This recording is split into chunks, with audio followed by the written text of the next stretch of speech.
नाशिकमध्ये उष्णतेचा कहर पाहायला मिळतोय। तापमानाचा पारा 42 अंशांच्या पार गेलाय।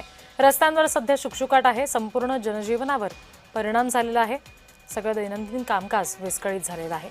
तापमानाचा पारा नाशिकमध्ये 42 अंशांच्या पुढे गेलेला आहे। आमचे प्रतिनिधी नरेंद्र बटाव या संदर्भात आपल्याला आणखी तपशील देत आहेत, बघूया।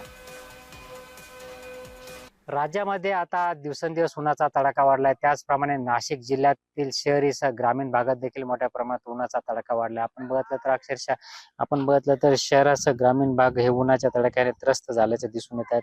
अनेक ठिकाणी तापमान हे 40 ते 42 अंशाच्या दरम्यान कायम राहत असल्याने जनजीवनावर त्याचा मोठा परिणाम होताना दिसतोय।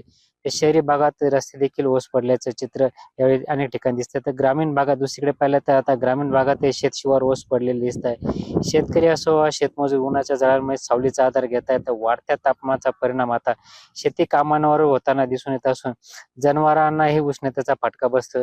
एकंदरीत बघितलं तर दिवसेंदिवस आता उन्हाचा तडाखा अजूनही वाढणार असल्याची शक्यता आता वर्तवण्यात आली असून नक्कीच वाढत्या उन्हाचा फटका आता सर्वच स्तरातील नागरिक असो, शहरवासी असो, ग्रामीण भागातील शेतकरी असो, तसेच जनावर असो यांना बसताना दिसत आहे। नरेंद्र बटाव, जय महाराष्ट्र न्यूज, येवला, नाशिक।